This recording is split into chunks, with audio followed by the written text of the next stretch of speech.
not afraid, right, Jak? Right, Jak?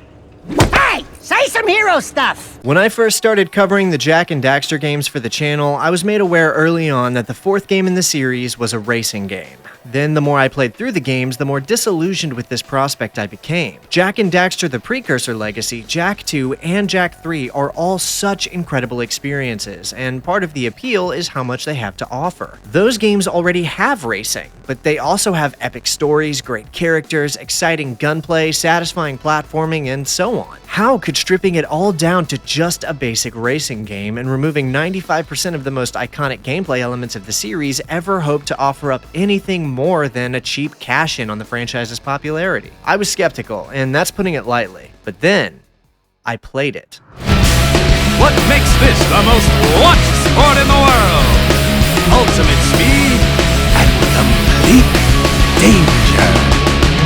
Jak X Combat Racing, or just Jak X in PAL regions, is an arcade-like vehicular combat/racing game set in the Jak and Daxter universe, and a chronological sequel to Jak 3, picking up roughly a year after the events of that game took place. It's also the final game in the series to be developed by Naughty Dog and began production near the end of Jak 3's development cycle. The team wanted a more simplistic project to work on in between their transition from the PS2's technology to the PS3, and also to give them some breathing room after the departure of the company's founders, Jason Rubin and Andy Gavin, making this the first ever Naughty Dog game to be developed without their involvement. Not to mention, this allowed the team to double down on the driving mechanics they had introduced in Jak 3 as well, and also add a network component, making it the first online multiplayer game Naughty Dog had ever made. Jak X Combat Racing released to the North American public on October 18, 2005, just less than a year after Jak 3's release and a few weeks after that for Australia and the EU. Jak X also continued the series' tradition of PlayStation 2 exclusivity, where it would remain locked for years until being re-released for the PS4 and then subsequently the PS5.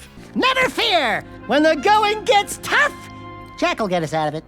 Because the game is built on the foundation of Jak 3's buggy mechanics, it will feel immediately familiar if you're coming into it straight from that game, although the controls are noticeably tighter, more responsive, and significantly more intense. Which is good, because buggy combat is the only thing you'll be seeing in this game, which I did find a tad bit disappointing overall. I was hoping for a zoomer vehicle, given how those are easily the most iconic vehicle of the series and were featured prominently in each entry of the main trilogy. I figured we'd get sky races or something like that, but no such thing is present. In Jak X, it's cars, and cars only. That said, I do think they pushed the car focus to a total fulfillment of its potential with a multitude of unique vehicles for players to choose from and even customize to their liking. More on that later. After getting into Jak X, I was really blown away by just how much fun I was having with it all. It's easily the fastest, most explosive, and intense racing game I've ever played. A complete spectacle that pulls you into its adrenaline-fueled racing from the moment you hit the track. With that said though, this game is not without its flaws, most notably of which I'd say is that it doesn't know when to quit. One of Jak X's biggest strengths is how carefully crafted each of its game modes feel, almost to a fault. It's like they're trying to ensure the player has a fun but also challenging experience every single match. But this strength slowly becomes a weakness the more you play in one game mode in particular, as the perceived challenge reveals itself as more of a curtain-covered pre-made facade than a real and dynamic result of participating in the game itself. By the end of my time with it, I had started to feel like the game was playing me as much as I was playing it. Taking perhaps one too many cues from its market competitors like Mario Kart, Jak X isn't really the kind of game that encourages you to get better at its gameplay and improve as a player, but rather it rewards you for figuring out its structure and then just repeating it. I'll have a lot more to say on this later too, but first, if you're enjoying the video so far, then consider hitting the like button, subscribing to the channel, and dropping a comment below with your thoughts on the game. I always love hearing from you guys on this stuff, and these little things really do help me out in the algorithm immensely to keep the channel healthy and growing as I continue producing content like this. If you love what I do and want to support my work more directly, then consider becoming a member or signing up for my Patreon, where I do ad-free uploads of my videos and member-exclusive content like movie reviews, vlogs, and the like. All of this helps cultivate and keep the hobby alive, so again, thank you all for your support. I'll give you the final word.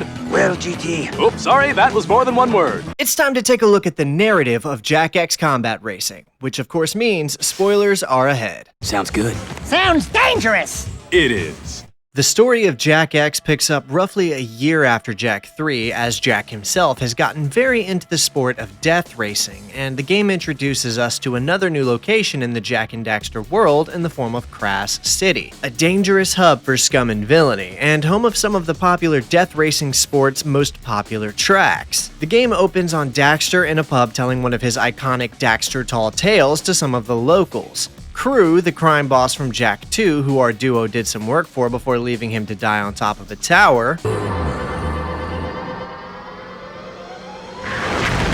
had written Jak and Daxter into his will, and as such, the two have been invited to the reading of that will, which is kind of wild because he would have been dead for well over 2 years at this point, so it's odd that his will is only just now being read, and in Crass City of all places. After hearing about Daxter's involvement with Crew, the locals start to get notably suspicious of him before one specific patron outright threatens him. It would seem Crew isn't all that popular around here. Jak busts through the pub's window in a car just in the nick of time as he tells Dax to jump in. Now! Ah! What are you waiting for? Step on it, Jak! The two head from there straight to the location of Crew's will reading, where they find Kira, Ashlyn, and Torn all also waiting to hear about the will. Seems like they were also involved somehow. Kira reveals it was Crew's daughter that called to inform them that they were involved in the will and should be present. Crew? Reproduced? Ew! Crew's daughter, named Rain, enters the room and introduces herself as she pours everyone a glass of wine. Here's to old friends and to Father's untimely death. When I was playing this for the first time, I immediately noticed and loved the little detail of Jak waiting to see Rain drink the wine before he did. His fermented distrust and skepticism is such a good signifier of the things he's gone through now, and I loved that detail. With the toast complete, Rain plays a video log of Crew's final message for them where he speaks of how much he adores racing as a sport and how it was his dream to have his team win the biggest race in the world. Then he tells them that they are that team that will race and win for him. You are the best of the best, and you will race for me. Never Forget it! I expect you're all riled up by now, so let me tell you why you will race, and you will win. If all went as planned, you just give a touching toast in my honor. Sorry to say, but I put poison in that special vintage. Quite unsporty, am I right? Father! This is where Rain probably gets upset. Sorry, dear. It's a slow-acting poison, or you'd already be dead. You have just enough time to finish this year's racing season. If you race for me and win, my associates will provide you each with an antidote to the poison. Simple, eh? What the hell did you do to us? Please, I didn't know. I drank it too. Ashlyn is particularly unhappy about the circumstances our heroes have now found themselves in, but Jak says he believes that Rain is telling the truth about not being involved and that they can still buckle down and win the race. He's never been one to turn down the chance at a high-stakes race after all. We can do this. We can race. And we can beat Crew at his own game. Father bought us the best mobile racing garage money can buy, and each of you has a racing car waiting. We're in this together, so let's get to it. And that's the setup. The stakes are set and it's time to put the chips down and start racing. The story mode of Jak X is split across 4 championship cups, each representing one of the 4 colored ecos. We start with the red cup, then move on to green, then blue, and finally yellow. Each of these cups also has over a dozen different races per cup, with story cutscenes scattered throughout the races. Something really cool that they did for these races was sprinkle them across a multitude of different tracks based on in-world areas, most of which will be recognizable to fans of the series. We have tracks set in Spargus City from Jak 3, Haven City from Jak 2 and also 3, and the Iceland, which feels similar to the Ice Mountain from Jak and Daxter the Precursor Legacy. There's also a few tracks set in Crass City, the new location introduced explicitly for this game, and favors a more industrial sector look overall. The gang gathers in a lobby where they discuss the trouble they're all in, and Samos has showed up to offer some support. Rain is trying to stay positive and encourage them that they can win with the cars and equipment her father left for them, while Ashlyn is still very frustrated to be stuck in this situation at all. We also get introduced to another new character here that will play a prominent role in the game's story. GT Blitz is the name. I'm the Crass City Racing Commissioner and star of the highest syndicated sports event on the planet.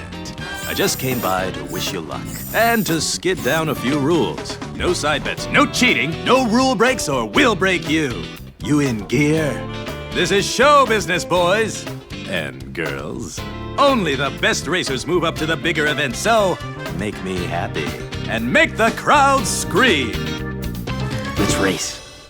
So, Jak X was a bit of an anomaly in the racing game genre at the time because of its intense focus on its story and the quality of its cutscenes. That's not to say other racing games haven't had some compelling stories in the past, but ultimately most of them really don't have the level of prioritization on narrative that this game does. And most of them probably didn't have the $10 million budget this game had either. But Naughty Dog put that money to some very good use here, and you can tell that to be the case from the incredible quality of these cutscenes and the execution of the plot. Now, something I do need to say coming off of my coverage of Jak 3 is that this game does absolutely nothing to answer my questions about the Kira problem from that game. They don't address why she was so sidelined or really even try. Instead, the way this story opts to handle it all is to reset Ashlyn's character to not being interested in Jak anymore and bring back the Jak and Kira romance again as though nothing had happened. In a director's commentary, they even indirectly addressed the fact that Kira was mishandled in Jak 3 and that they wanted to give her a subplot of her own this time around, which I'll get to here shortly. Just so we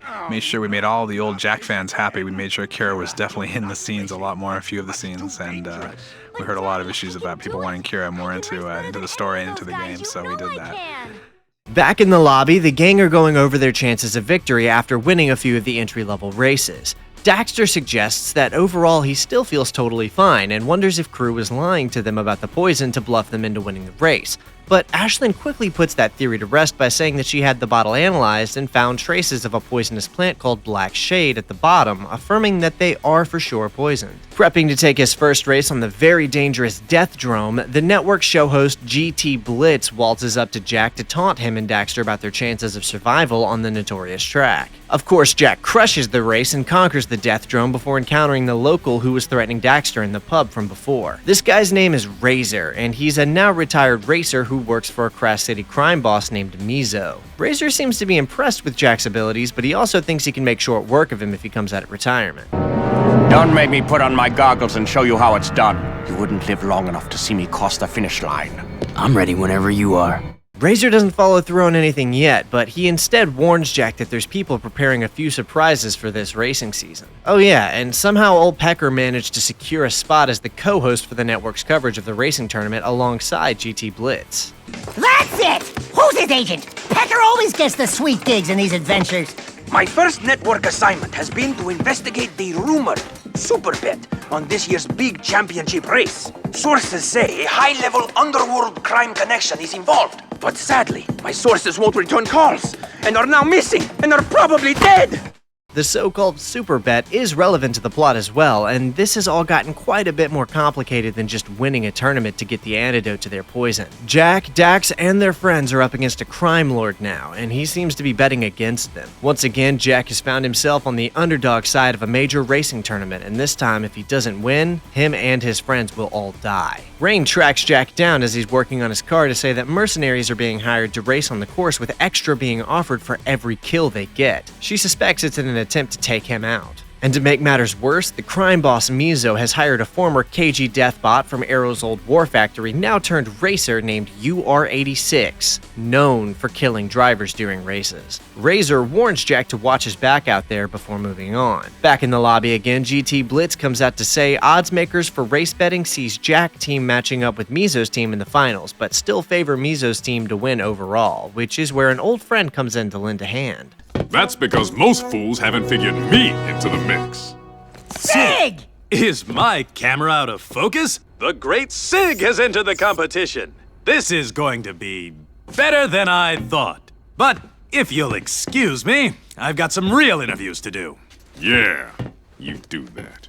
Sig says he's come to join their team after hearing about Cruz poisoning them and plans to help them win the tournament to secure the antidote. Ashlyn is skeptical, but Jak is happy to have him on board. I really like how the game introduces its characters in these cutscenes across the story's progression like this, because it's a great way to drip feed the player new characters while not front-loading the early plot with too much going on all at once. Although Sig doesn't play much of a role in the plot after this beyond just being present, nor do any of the characters, honestly. They're just here to be here and have a presence in the story. This was something that was talked about in the unlockable director's commentary I mentioned earlier, actually. While putting together the narrative, the team apparently struggled to find ways in which they could bring in different characters and conflicts, all of which could be handled on a racetrack. Unlike with past Jak games, literally every actionable thing in Jak X has to be settled in a vehicle given the nature of the game's mechanics. And a lot of the issues with Jak X was how do we make these plot points get resolved on the track, which was really challenging. So realistically, the primary plot can be boiled down to Jak drives in a lot of races, wins the tournament, gets the antidote, and the game is over. But the fun of Jak X's story is the added details surrounding the plotline that make it more interesting. Although there is one thing that the devs both could and should have done to amplify a few of these character interactions that I'm really shocked they didn't. I'll bring it up after I'm finished covering the story, but I'm blown away they didn't think to do it. After Jak wins the Red Eco Cup, he is qualified to move on now to the Green Eco Cup, the second in the 4 available brackets we'll be playing through. Meanwhile, on camera, Pecker unveils that he's recently discovered someone may be trying to rig the races and bend the rules behind the scenes. You know, I've been covering this sport for decades. Do you honestly think you can come onto my show and make me look like a fool? Well, you. This back and forth between Blitz and Pecker is actually really great, and it goes on throughout the whole story. It adds a lot of personality and charm to the game and helps make it all so much more memorable, I feel. That's Studio Debating 101, baby. Oh yeah, you just got schooled. Birds do not school. They flock. So flock off! So, you remember when I talked earlier about how the developers wanted to bring Kira back into the fold to please the fans, but needed to give her a conflict that could be settled on the racetrack to keep everything relevant to the game's racing theme? Well, the solution they came up with is to have Samos tell Kira she's not allowed to race because he fears for her safety despite recognizing her skills, which is fine. I think that makes sense and is a believable motivation for a father. Then he hits her with "a woman's place is in the garage fixing cars" line and had me like, yo, what? Way to crush that old "women are only good for oil changes and engine work" stereotype, Naughty Dog. Remember, just because she's a girl doesn't mean she belongs in a carport replacing radiators and head gaskets. After seeing her frustration over not being given her father's blessing to race, Jak tries to comfort her, although she doesn't care to hear it, and instead tells him that she'll take care of fixing up his ride and keeping his car upgraded. Also, she's back to being interested in him romantically again here. And Jak, we'll talk about nice later. Jak's instincts are telling him something is off about everything though. He feels like they're missing something, but Rain tries to stay positive by saying that at least they're winning races, which is right when Cleaver from Spargus City wanders in to announce that he too will now be participating in the tournament. Apparently he's got a score to settle with our duo of heroes. You embarrassed me on the track before, but this time I aim to even the score. Dude, that was so last adventure. Available in stores now. So yeah, he's involved now, but just like Sig, Torn, Ashlyn, and the rest, he's just going to be another racer we see on the tracks and little else. There is a bit of a side plot here though, where Cleaver makes himself a kind of rival for Jak to be overcome in a similar fashion to how they handled UR86 and Sig, but it's just there for a filler cutscene or two. Back on the network, Mizo's top guy and former champion Razor is being interviewed alongside Jak as GT Blitz is hyping up the ever-intensifying stakes of the tournament, but Jak isn't intimidated at all. How does it feel to know either you or Razor will be dead by season's end? You must be really motivated to keep racing under this kind of pressure.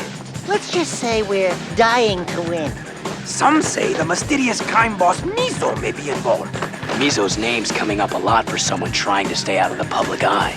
You heard it here, folks! Yeah, Jak's getting fed up with Mizo at this point, as it's clear whoever this crime boss is must be rigging the races. Following another set of victories, the gang heads back to Haven City, where the tournament is having its next qualifier race. It's here we get confirmation that Ashlyn and Torn are indeed a thing again, and at this point, I think I'm glad they just opted to not explain or acknowledge anything and just pretend like that Jak 3 romance didn't happen. We also get the idea that Ashlyn is suspicious of Rain possibly being up to something against them, but doesn't outright accuse her. Meanwhile, Jak is edgier and cooler than ever out there on the track. Tell you the truth, I'm probably dead already, but that doesn't mean I can't take a few scumbags with me. It's after this that GT Blitz tries to give Jak a fair warning about his current situation. I'd be careful though. I hear Mizo had a pretty sizable bet on this race, and lost. I hope he was watching. Oh, I'm sure he was. Meanwhile, Rain found her father's journal and shows it to Jak, revealing that the reason Crew wants them to win is because he and Mizo both bet their entire criminal enterprises against one another on their own teams to win, which is why Mizo is also desperate to win. I'm not really sure how I feel about this. So, Crew and Mizo both bet their entire criminal empires on a racing tournament that wasn't going to happen for another 2 years? I want to rationalize this to make sense, so here's what I've come up with. I'm gonna guess that this tournament is like the Olympics and happens every 2 years instead of annually, and that Crew and Mizo likely made the bet during or right after the last tournament as they talked a big game about it. This would mean that Crew was probably already working with Praxis and also, unbeknownst to anyone else, the metalhead leader, Core. In Jak 2, Crew admits that he betrayed the entire city as he planned to sell it out to Core and his metalheads, which he knew would result in Haven's destruction, and also possibly his own demise. So I'm thinking that maybe he made this bet while he was pondering doing this deal and figured it might not end up mattering anyway, and that's when he recorded that message for his daughter and our heroes as his contingency plan in case he did die. I don't know, that's just my speculation. Tell me what you think in the comments. After winning a few more races, Razor wanders into Jak's garage and interrupts a nice moment between him and Kira to let them be the first to hear that he is officially coming out of retirement to race Jak, and also to try and kill him. That last part is implied. Pecker then asks GT Blitz about the course his father died on many years ago, as Blitz reveals that his dad was the best racer there was until he perished on that track. This bit of GT Blitz lore will matter later. As Rain is telling Jak that she has to hit the course herself to try and make sure someone on the team wins, GT crashes into the bar to announce that Mizo himself has sent in a message to our drivers to be aired on the network. Greetings, fellow race lovers. Your perseverance this season has been surprising, but Crew has sent you on a fool's errand.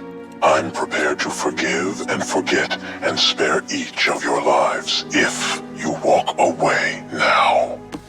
But we can't quit. We have no choice. Are you crazy? The world's deadliest crime lord is offering you a deal and you refuse? What does Crew have on you guys? This is amazing, folks! If you're listening, Mizo, your days are numbered. We'll win or we'll die trying.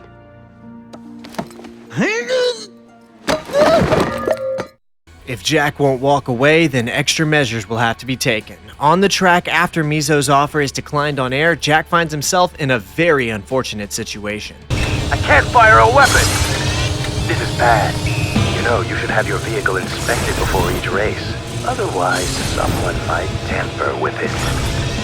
Looks like Razor has sabotaged Jak's car, disengaging its weapons capabilities, leaving him at a massive disadvantage to the other racers on the track as he can't employ any offensive or defensive measures against his opposition. He'll have to win on sheer racing skill alone, which of course he does, and claims the victory in spite of Razor's cheating. Seems Razor came out of retirement just to lose at Jak's hands, and that championship victory is right around the corner for our heroes at this point. Although after analyzing the sabotage to Jak's vehicle, they uncover something interesting that relates to GT Blitz himself, which leads to Jak, Dax, and Kira confronting him off the record at a bar. The explosives used were the same type as those that killed your father. I don't know what you're talking about. Don't you get it? The very same people that want us dead also killed your father. So the Syndicate killed my old man. I'm not surprised. He was arrogant and cocky anyway. These are very bad people. If you know anything. What I know is that the ratings this season are through the roof, and it's only going to get better as the season comes to a close. So that's it. That's all you care about. It's all I've got. Now, if you don't mind, I have a swarm of cameras waiting.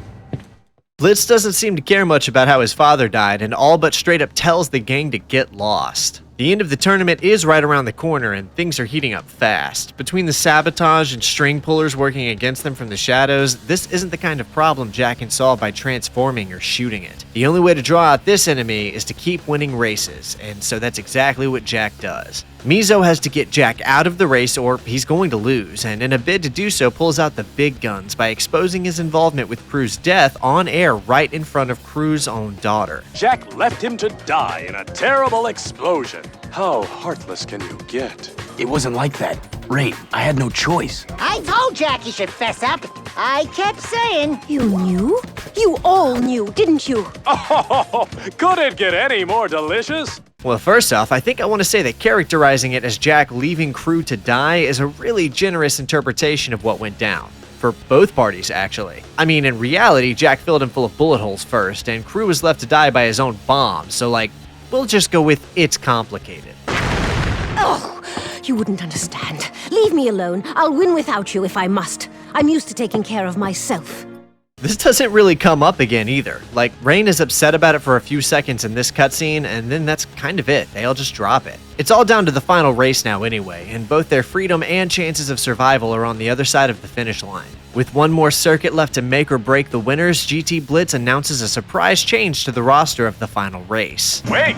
This just in, there's been a late entry for the Mizo team. Sources say this mysterious wheel jockey is one of the best drivers in the world. So stay tuned for all the death and destruction. Well, it's the final race, eh? It all comes down to this. I just hope I didn't miscalculate the poison's potency. Win quickly and save yourselves. I want that trophy. I don't feel too good. Me either. Your father's agent better have those antidotes waiting at the finish line. I've got your back, Jak. And I've got yours. Hey! Who's got mine? I do. Kira? Kira, you're not going to race. Daddy, I'm racing, and that's final. Just like her mother. Let's do this. All for one. And one right in the groin. Let's make Mizo pay. Yeah, that's the resolution to Kira's subplot, by the way. Samos says you're not racing, and she says she is racing with a sassy head tilt, and then she races. I gotta be honest, this was such a forced subplot for her character. It would have been so much better if this whole arc was totally reversed to having her wanting to race but refusing to because she's doubting herself, feeling like she's in Jak's shadow. But Samos encourages her to overcome her fear because she's great with cars and has been since the Precursor legacy. That would feel more like the Kira we've known all along and have her display some real growth as she begins to believe in herself and her own abilities with the positive reinforcement of her father rather than what we got. Instead, this plotline feels like a half-baked afterthought, and though it does resonate with Samos' grumpy nature, it doesn't quite feel like the Kira we knew from the first two games. At least she has more than 5 lines and actually participates in the plot though, so I guess I can't complain. Speaking of which, let's get back to the plot as it's revealed that the new mystery competitor on Mizo's team is none other than our favorite TV network personality, GT Blitz himself. With Kira on our team and Blitz on Mizo's, it's the biggest race yet and all the dice have now been thrown. This is a pretty fun final circuit too. I feel like they pulled all punches in the setup of these last few tracks with them being the longest ones in the whole game. I really like how they handled that aspect of the game's progression by combining tracks to make them longer and longer as you race your way through the storyline. Jak still wins, of course, and Blitz is not too happy about it. Rain, what's going on? Relax. This whole thing was designed to flush Mizo out. As for the poison, don't worry. I've got the antidotes right here. How could you know that Mizo would be close? Father tried to eliminate Mizo for years, but he could never ID the man. Then we realized there is no Mizo. Or rather... Out of my way! You broke the rules! Blitz! I'm Mizo, and losing the bet changes nothing. I'll crush your family and this whole city. No one else will ever know. No one except for 200 million viewers, that is. What? Smile for the cameras, big boy. Every star has to fall. Right, Mizo? Ah! You will all die! After him, Jak! And the major reveal is that Mizo and GT Blitz are one and the same. Turns out that Blitz has been behind the crime syndicate all along and has been playing everyone for fools by masquerading as a mere television host. The director's commentary actually reveals that Blitz's character was intended to be a bit deeper than that though, as he was originally written to have a split personality to his character where his Mizo half was the darker side of who he was, but he wasn't fully in control of it. What's interesting about this scene actually is this kind of giving you a tip of the iceberg of a much bigger plot element that we had to sort of excise slowly from the game. We had too much going on and we didn't have enough on-screen time for everything. There was an element in the script that we ended up opting not to use where the Mizo part of his personality was actually kind of a split personality, and he had a little dialogue with himself as he, was resolving that. It just seemed to be a little bit too complicated to explain and present in such a short scene. GT Blitz is who he really is, and he did kill his own father for neglecting him in order to pursue racing, which is part of what caused his obsession with the sport to begin with. Becoming the crime boss Mizo was the result of his falling prey to his own developing psychosis and forming a secondary personality to deal with the trauma and his guilt. You can still see the remnants of this being the case if you're playing through the game with that in mind, though unfortunately any direct reference to this being the case were cut as the team felt that it was making the plot a bit too confusing to follow, and removing that factor made the story seem clearer to the player. Anyway, back in the game, Jak chases Mizo down in this boss battle as we get a kind of one-on-one racing duel to the death, and it ended up being so fun. I loved this, and it was a great way to close out the game's adventure mode. Eventually, Jak dishes out more damage to Mizo's car than it can handle, and the duel comes to a quick close.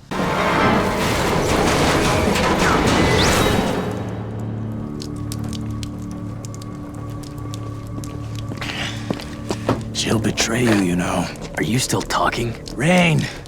She'll become even worse than me. Right. Like how you killed your own father? And why not? He left us for his sick love of racing. And when he did, we vowed to own the whole damn sport. All of it! Every last part. You have a habit of leaving people to die, don't you? You get used to it. Badass. We wind up back at the pub where everyone is celebrating while Samos expresses his pride in Kira's driving. Rain walks in to thank everyone for their help and tell them that Crash City will be a safer place with Mizo out of the picture. As they all say goodbye, she leaves behind her father's diary set to a specific time to reveal that she had been in on the plot with her late father the whole time, and had set it up to where she wouldn't be poisoned, but they would be, and then she played them all for fools. A cutscene shows us that she's now in control of the crime syndicate of Crash City as she drives into the sunset. Can't dwell on that though, what's done is done, and there's one last loose end to tie up before we roll the credits. Hey! Will you kiss her already? Sheesh. Oh yeah, that's what I call a photo finish.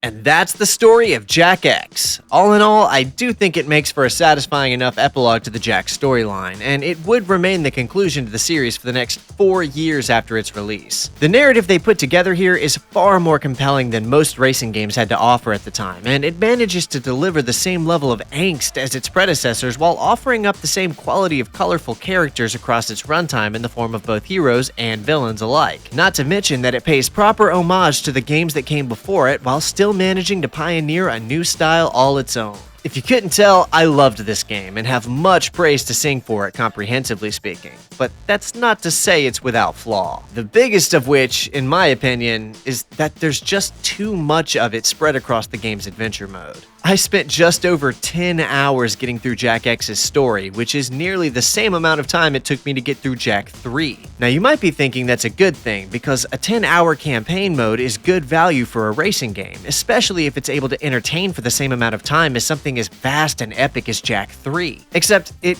isn't able to entertain that long. I was getting exhausted by around the 7-hour mark, because by that time you've played every track in the game well over a dozen times, and you're just going through the motions over and over again with slightly harder AI and a slightly more improved vehicle every time. Anyone remotely interested in game design, storytelling, or filmmaking will have heard this term called the Rule of 3 before, but I'm gonna break it down real quick anyway, just in case you haven't. It can really be applied to most things, but the basic idea is that the human mind most easily grasps ideas when they're presented in threes. This is why most stories are written in 3-act structures, and why trilogies feel so satisfying. It's also something I've seen the previous 3 games nailing over and over again, particularly the first 2. Well, Jak X doesn't have a 3-act story structure. Instead, its story is split up across 4 Eco Color Cup championships, and I very quickly identified that as the source of my fatigue. By the time I had finished with the second Eco Cup, I was ready to be entering a 3rd act of the game, but that doesn't happen because you're only halfway there at that point. In essence, there should have been 3 Eco Cup championships instead of 4, and the story should have probably been completable in closer to 8 hours instead of 10. You can really feel that to be the case too, because I think that 3rd Eco Cup championship has way less cutscenes than the other 3 because there's so many races to complete and there just wasn't enough story to go around. Now, I do need to clarify that I'm pretty sure you can actually access other cups without totally completing the one before it just by getting through the qualifiers, which would help in theory, but it kind of sucks to leave it uncompleted and move on to the next cup, you know? I need a GB spanner, please. What's a spanner? That one. That one. No, that one. I knew that. Alternatively, if you didn't want to take stuff out to make it shorter, I had a different idea of something they could have added in to offer some breathing room in between the different races and make the players feel more engaged with the story throughout. Jak X needed more boss battles. Specifically, we should have had boss battles with introduced characters at the end of every cup. I mean, everything was already set up for that to be the case anyway, with these big cutscenes making certain characters feel like major threats and everything. For example, UR86 should have been a one-on-one boss battle at the end of the Red Eco Cup and not shown up again in any more races. Then the same should have probably happened for Cleaver in the Green Eco Cup and Razor at the end of the Blue Eco Cup. Then Mizo at the end of the Yellow Eco Cup, of course. This could have made that ending boss battle feel a little less climactic and special, but only marginally, and the feeling that we were doing things outside of the tournament rules, having non-monitored off-the-record one-on-one death races with these guys, would have made it all feel even more gritty and interesting. Not to mention, it would have helped to break up the monotony of repeating the same few races on the same few tracks over and over again for 10 hours of gameplay, and offered something special to the adventure mode too. I love the idea of Jak taking out threats throughout the game, and I really think that would have given the player a much greater feeling of involvement in the narrative, especially if we didn't see those characters show up again in races after that. Imagine taking out UR86 at the end of the Red Cup and then he doesn't show up anymore. It's like we would have been making a dent in the tournament. Or knocking Cleaver's vehicle out of commission and him admitting defeat and resigning while telling the boys he's proud of them or something. Instead, that doesn't really happen, and these characters just keep coming back even after we take them down. It's just some thoughts that occurred to me as I played. I love to speculate on things like this and offer solutions rather than just point out things I think are problems. Also, it's important to remember that all of that is just minor nitpicks on what is essentially a stellar experience and easily one of the best racing games on the PS2 by far. Not to mention, it's very subjective at that. Much like my next and final criticism of the game, which I'm about to get to. I really like the story of Jak X, and much like when I wrapped up with Jak 2, I'm walking away from Jak X totally satisfied with my experience. Now, let's dig into the gameplay. You ain't so tough! Although you do dress strangely well and have a certain odd sexy style. The gameplay of Jak X is seemingly simple on the surface, but quite a bit more complex than you'd think once you look under the hood. This isn't just a racing game, but also a vehicular combat game with game modes set in straight-up arena maps, similar to something like you'd see in a Twisted Metal title. There's 9 different types of game modes for the player to enjoy within the game's adventure mode, and 2 more available in the exhibition mode. I'll talk a bit more about the individual modes later, but right now I really want to focus on one. Circuit Race. The circuit races are the main events of Jak X, as the player must try to stay ahead of the competition while utilizing different weapons, both offensive and defensive, to take out your enemies and cross the finish line first. It's easily some of the most high-octane and intense racing available out there. These matches go so hard. However, the more you play it, the more you start to realize that you're the one getting played. This ties back to what I was saying earlier about how the adventure mode just goes on for too long, because I had been through enough races by the 4th championship to have realized that the races aren't actually that intense unless you're good at the game. I started to realize that these matches were all pacing out the same way over and over, and I felt like I was struggling so much more than what would be reasonable for a regular racing game. And I believe I know what's going on here. I don't think these circuit races are as dynamic in the way they're built as the game is trying to convince you they are. In fact, it feels more like the programmers designed them to perpetrate the same linear experience every single race, and its tricks become more visible the longer you play and far too obvious by the 4th act. That linear experience being you start off on the same pace as everyone else, maybe get a head start if you time your acceleration right, you quickly fall behind on the first lap of 2 laps, and on the first and second if there's 3, and then on the last lap somehow make an insane comeback and fly by your opposition, narrowly snagging a victory from the clutches of defeat. This was how almost every single circuit race went, and I was stressing hard to win, which made me think the races are just stupid hard until I realized something interesting. The enemy AI is significantly less aggressive on the last lap than they are on the first 2. Why are you here? Does the network think you're the future of broadcast? Perhaps. It's all in the attitude. I was literally sweating in some of these matches trying to stay ahead at some points and still getting demolished for the first 2 rounds by weapons that would auto-kill me to reset my position. It always seemed like the enemy cars were packing the strongest heat and I was getting nothing to defend myself with but oil slicks and the occasional auto turret. And the millisecond after I got hit and had to reset, the enemy cars would easily get so far ahead that it would take me an entire lap of not taking a hit to catch up. But even when everything went my way and I was crushing it, every other car was so hot on my tail that one slip up would see them fly past me. Nearing the 4th championship, I decided to test something and drive very lazily. Like barely try. And you know what happened? I won the matches with ease. Because the game only tries to stop you from winning if you're doing well, but it tries to help you win if you're doing poorly. There's a lot of Mario Kart logic going on here. Like, there's even a version of the blue shell power-up that auto-kills whoever is in the lead, so being in first place is a bad place to be, of course, too early on, but I think it goes deeper than that. I might just sound like a conspiracy theorist here or something, but I really think the other cars drive way worse if you do. You know how in some games the way to win is to get good? Well, in the specific case of Jak X's circuit race, it seemed to be the opposite. Just play badly and drain all of the fun out of it if you want to win. Which really, really sucks, and I hated it. The better I got at circuit races, the more the game would handicap the absolute life out of me, and I kept trying harder and playing better, and my results were getting worse. So I just started being mad lazy about it and copying easy victories. And it was so lame because all of the intensity and fun was just gone. If I'm right about this, then it really might be the worst thing about the game because I just hated playing the circuit races by the end, and they didn't feel dynamic at all. The Mario Kart thing that it tries to do in order to ensure better players don't demolish worse players doesn't feel very good when it's a single-player story-centric title and you're just racing NPCs. Outside of that one issue though, the rest of it is completely fantastic. Between the visceral visuals and the tight controls, it's easily the best vehicle combat of the series so far. And it's all beautifully expressed through the different race modes the game has to offer. Speaking of which, let's take a quick look at those modes. You're showing promise out there, old boy. What's your secret? Clean air. Other than the circuit race, there are still 8 other racing game types available across Jak X's adventure mode, and I'm just going to quickly break them all down here. Up first is a mode called Artifact Race, and is one of the arena-styled vehicular combat-based modes. The objective here is to drive around and grab all of the precursor artifacts as they spawn around the map before your opponents can, and destroy any of them that get in your way with the available weapons on the map. It's basically just a zone capture mode, to be honest, but I typically enjoyed playing these. Capture was probably one of the rarest game types in the adventure mode, and is straight up just capture the flag.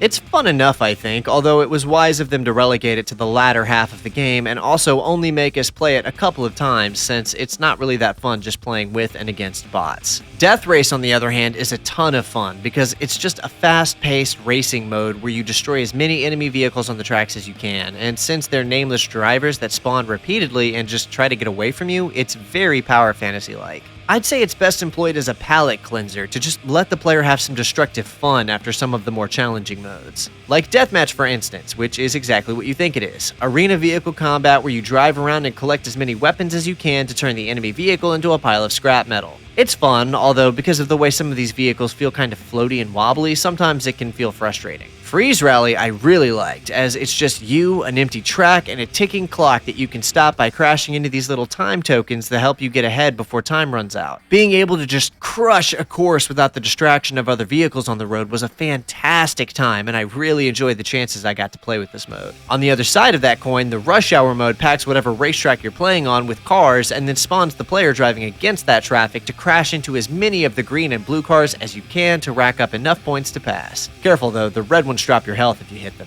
Sport Hunt, I think, wound up being the rarest of the adventure mode races because I only really remember playing it twice. Dropped into a track, you have to hunt down and destroy more of the targets in the arena than your opponents, and the targets in question will either be dozers or raptors, depending. I thought this was fun enough. It was a great mode to keep things varied. And lastly, you've got my favorite of the available modes, Turbo Dash. Man, it's so simple and yet so fun. Grab a power cell and don't let your finger off that turbo button until the relic is charged enough to fire. Once it does fire, it will target and possibly destroy one of the enemy vehicles on the track, which of course means you'll have to watch your back because they can fire theirs after you too. After every power cell you charge enough to fire, you're given a defensive decoy to save you from one potential hit, but after that, your power cell is at risk as it's being charged, and if you don't have either of those, then you better find one or you're history. Ooh, he was tarred and feathered on that one! And that's it for the available race types in Jak X's Adventure Mode, but there are 2 more in the game's Exhibition Mode, which I want to talk a little bit about before we get to those. Exhibition Mode allows players to choose from a multitude of different racers and vehicles and pick whatever game mode and track they want while going head-to-head against a friend in split screen or 8 other players in the game's online mode back when it was still running. The online servers for Jak X were discontinued in 2012, but there are still ways to make it happen for those who know the way. And with that covered, let's talk about those 2 Exhibition exclusive game types. The Assassin game type is just standard deathmatch with a twist. One of the other drivers will be marked as a target, and points are awarded to whomever can kill that target first. Lastly, the time trial mode is more of a practice mode than anything else, as you race alone on a course to try and beat either your time or a leaderboard back when you could connect to the internet to play against the world. It's cool and a great way to improve your skill overall. Step aside, boys! The Speed Twins are in the building!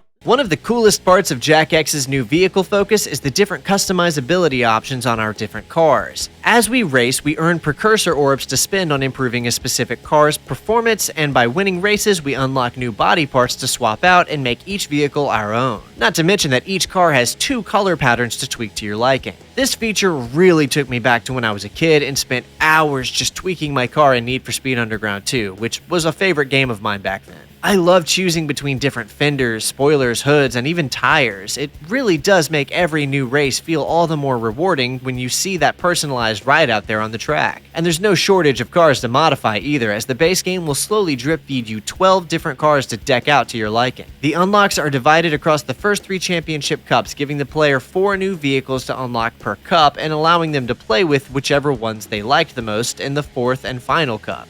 These are referred to in-game as vehicle classes. It doesn't end there, because it turns out that different vehicles are really better suited than others depending on which game mode you're playing. Something smaller and more speed-focused will obviously be better for circuit races or death races, whereas bulkier vehicles are going to be the move for artifact hunts and death matches. The 4 Class 1 vehicles are the Roadblade, Basher, Dragonfly, and the Howler 99. They each have their strengths and weaknesses, but each of them can also be upgraded to make up for a lot of potential shortcomings. Class 2 features the Street Grinder, Hammerhead, Firebat, and the Roadhog. Then lastly, Class 3 gives us the Javelin X, the Anvil RTX. No, that kind of RTX didn't exist back then. The Boomer. And then the Havoc V12. All said and done, my 2 favorites were the Roadblade and the Javelin X, because they had that cool rice poser look to them that I just can't get enough of in games like this. There are also 3 bonus vehicles, 2 of which are unlocked via buying them in the secret shop, and the last of which requires the player to have a 100% complete save file from the PSP Daxter video game on their PSP and connect it to their PS2. By doing this and running a scan, the player will unlock the Daxter Mobile. The other 2 unlockable secret vehicles are the Naughty Dog and the Sand Shark from Jak 3. And of course, there is one more massively important thing I have to talk about before we wrap up with this one: the music.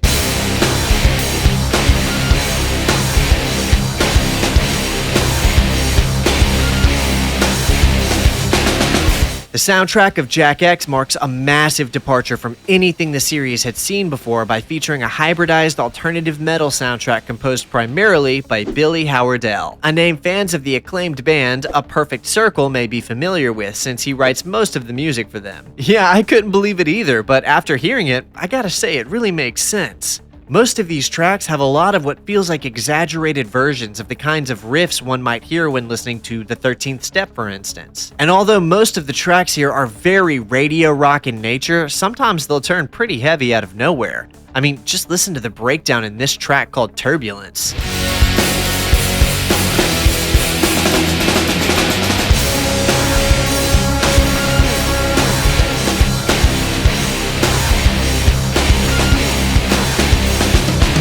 One track in particular that wound up being my favorite song out of the entire franchise breaks out of its verse into this incredibly emotional hook that feels like it embodies Jak's character and his struggle between his light and dark powers in such a powerful way.